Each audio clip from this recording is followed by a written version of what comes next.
There's a school the world praises for saving girls, but it doesn't educate them, it harvests them.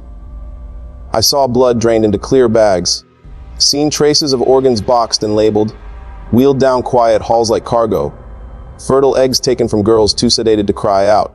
Just too many evil you wouldn't expect from an elite school or one as prestigious as Oprah's Academy. But sadly, we glorify these celebrities and choose to be blind to their dark fetish side. I know this might be too much to process, but there is a story to this, and I'm here to tell you the horrors that are locked away from the world. Before you judge me, let me ask you, do you still believe these elite institutions are built to protect our children? Why or why not? In many parts of Africa, being born a girl means being born into a gamble. The poverty is so deep, so generational, that most families don't dream of wealth. They dream of survival, clean water, a safe roof, maybe school if they're lucky. So when someone comes along offering a miracle, free education, global funding, powerful names attached, people don't question it. They run toward it. They thank God for it. That's what makes places like Oprah's Academy so easy to protect. Because when you wrap exploitation in the language of empowerment, it doesn't just escape scrutiny, it earns applause. From the outside, the school looked like a sanctuary. The media called it a model for the continent. Parents called it a blessing.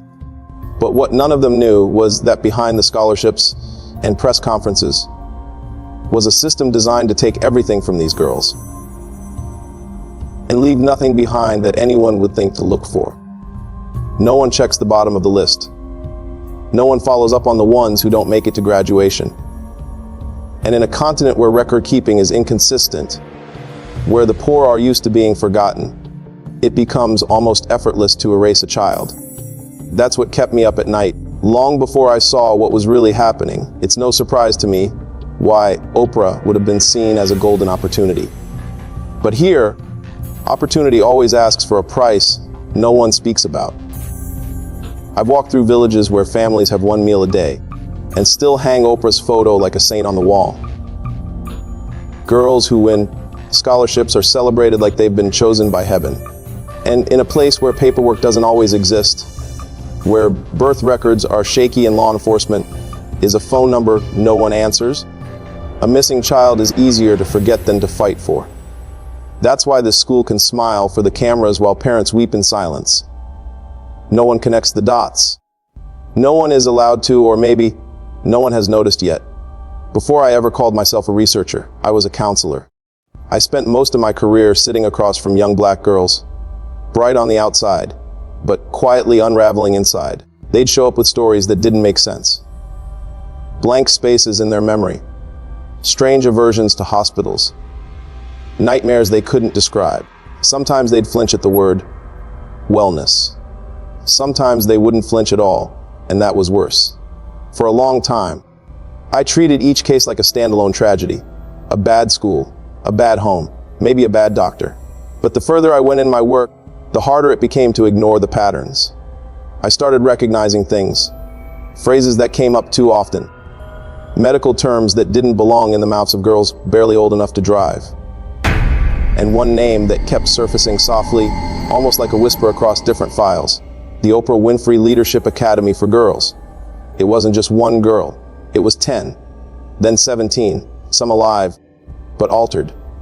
Some so fragmented they'd even recognize their own handwriting. Others, worse, had their records erased entirely, as if they never existed in the first place. I remember trying to pull up a file for a girl I'd counseled years ago. Gone. Another file, partially redacted. A third sealed without reason. When I contacted a mother, she swore her daughter had never attended Oprah's school. But in the medical notes, there it was: egg retrievals, repeated sedation, hormonal injections. Language that made no sense for a child. That was the moment I understood I couldn't help them from outside the system. I had to get in. So I shifted, used my credentials, rewrote my resume, filed an academic proposal under the pretense of conducting a health and wellness audit for high-performing female institutions. It was a long shot, but I kept the language vague, just enough to sound flattering. Eventually, I got a reply. I was given a day only. One day to see what was behind the curtain, one day to confirm what I already feared, and one day to uncover a horror I can never forget. I expected the gates to feel like sanctuary. They didn't. They were too tall, too quiet, too polished, like something that had already decided who belonged. Inside, the buildings looked like success. Sleek walls, symmetrical gardens, girls moving in perfect rhythm, all smiles on the surface. But their eyes looked right through me. I scanned their faces for something human. There was nothing to find. The staff escorted me down a corridor labeled Health and Development. No one said the word clinic, but it felt like one. I passed a door slightly ajar and saw a girl seated alone, head down, arms trembling, a white patch over her vein.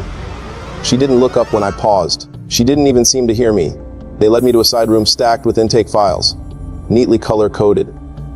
Identical handwriting. Repeated phrases: anemia, ovarian anomaly, extraction complete. I wasn't supposed to read them, but they didn't stop me. I heard wheels in the hallway, not plastic. Steel. Two men in scrubs pushing a sealed metal cart. They avoided my eyes. Whatever was in there didn't rattle, didn't shift, just glided down the hall without a sound. I asked about the girl in the room. They said she was undergoing transition support.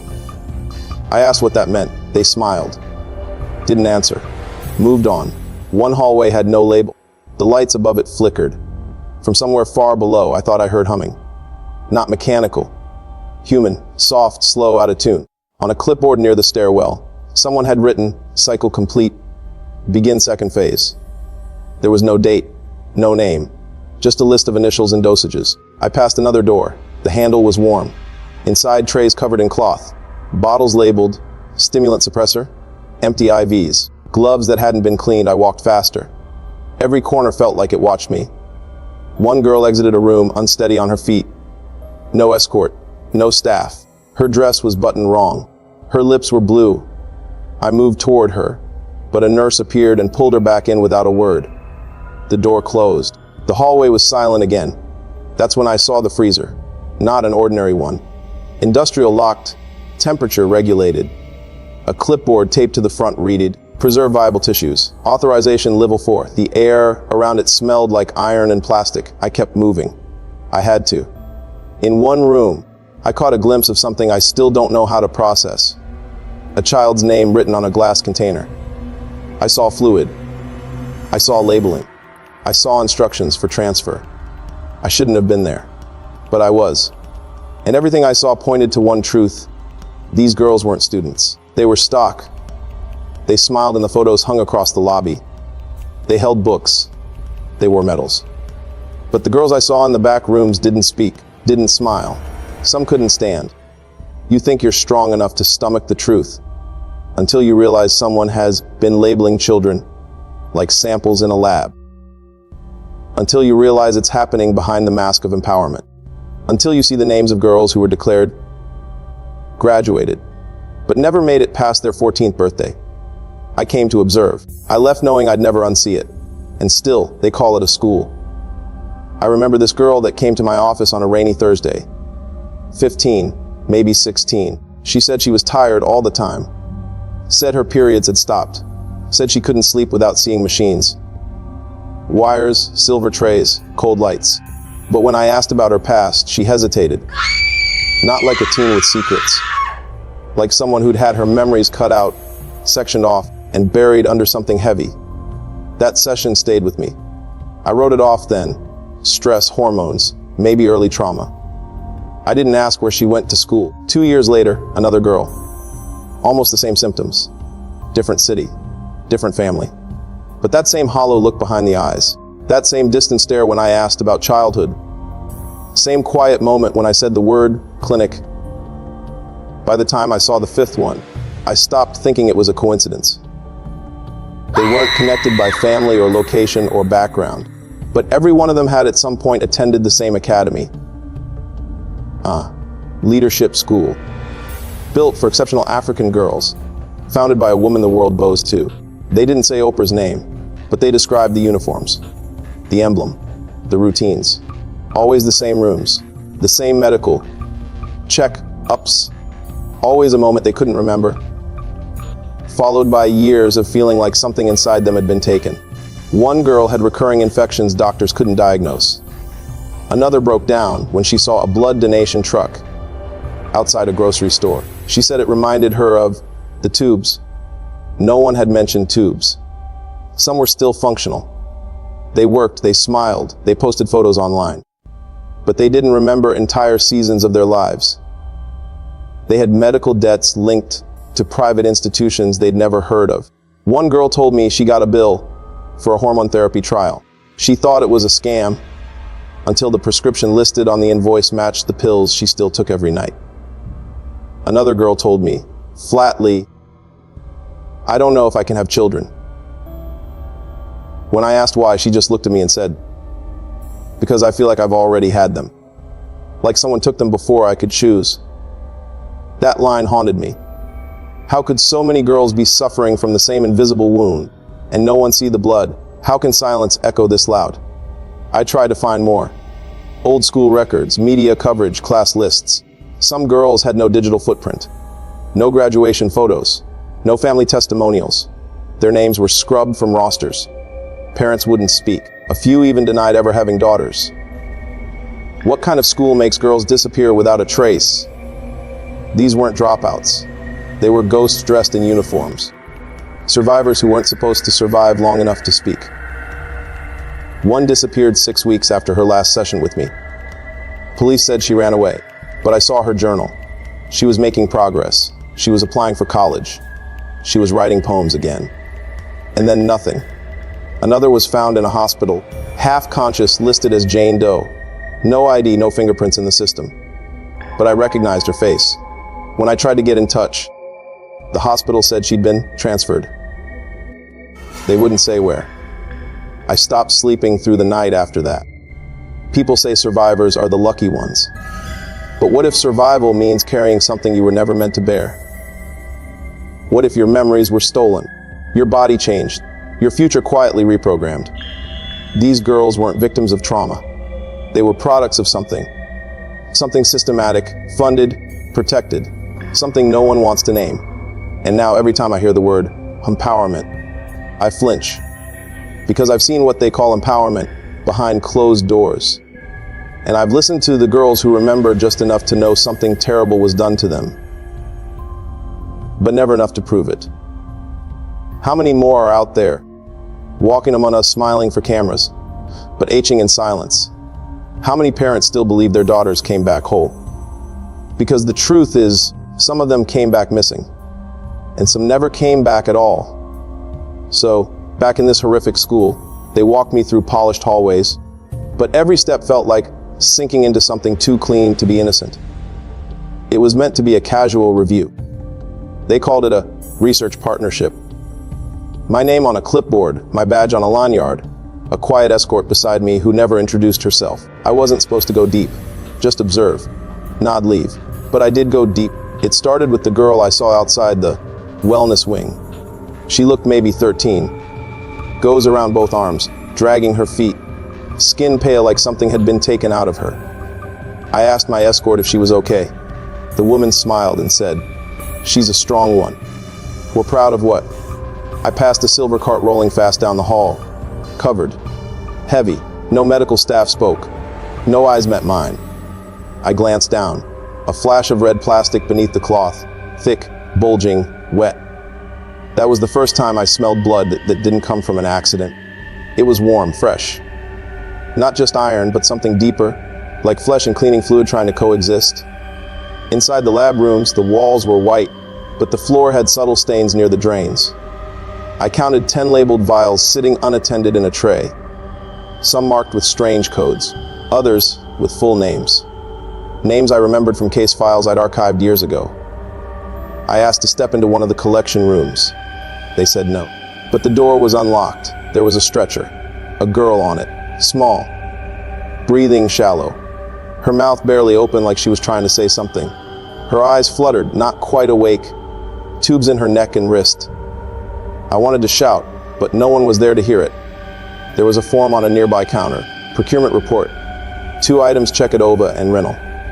Guardian consented, it read, signed, dated.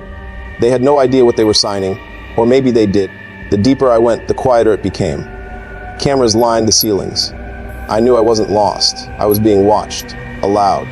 They didn't stop me because they didn't think I'd matter. They didn't think I'd talk.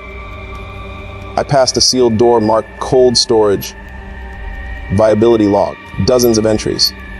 Some are highlighted in red, most names blacked out. A staff member passed me and nodded, like this was normal. It wasn't normal. It was a production line. Girls were wheeled in and out like they were vessels. Some walked in laughing. Most didn't walk back out.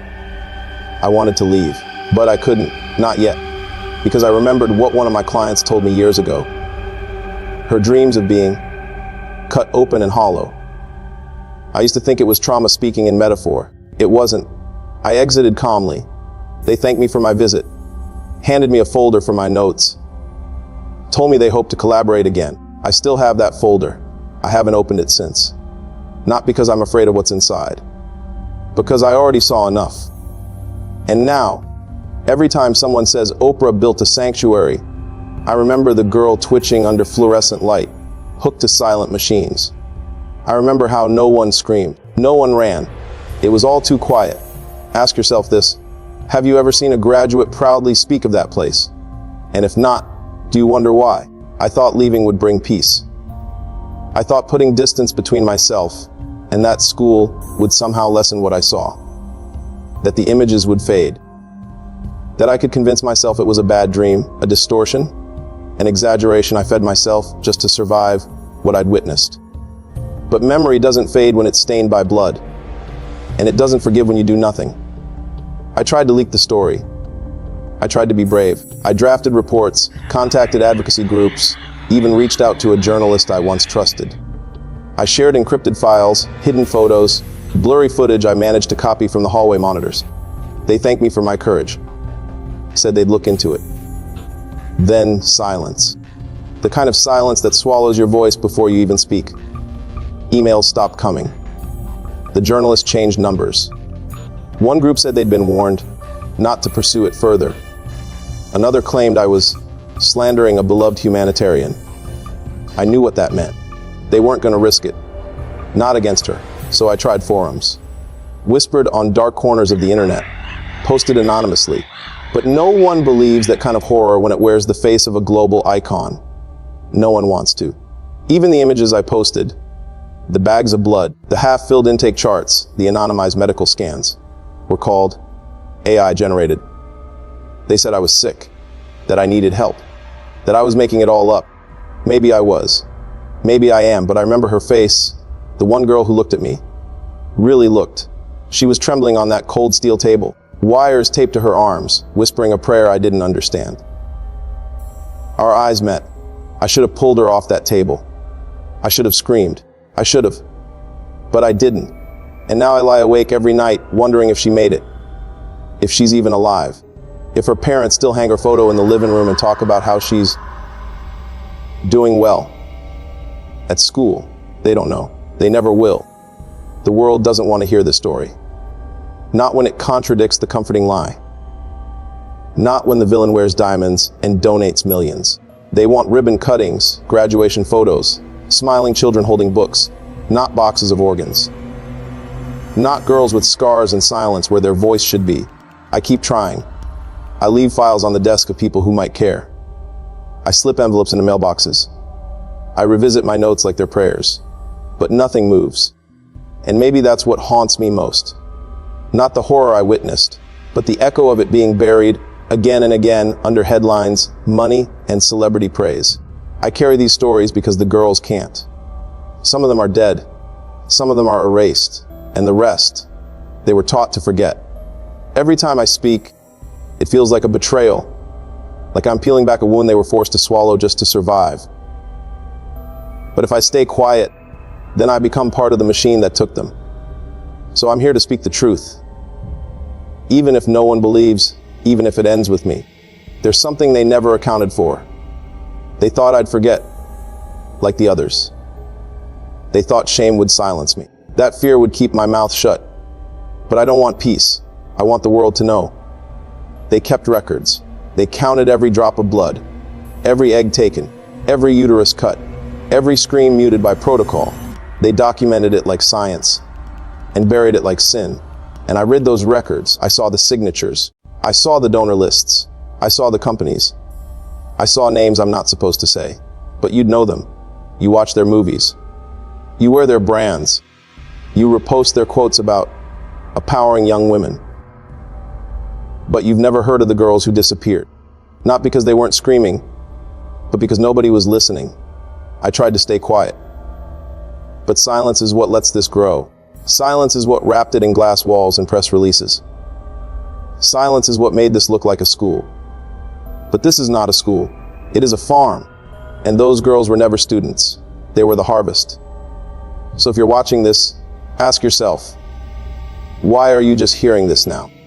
And more importantly, why do you think you weren't supposed to? They erase names. They can't erase stories. If you still believe truth matters, type it below. Say something.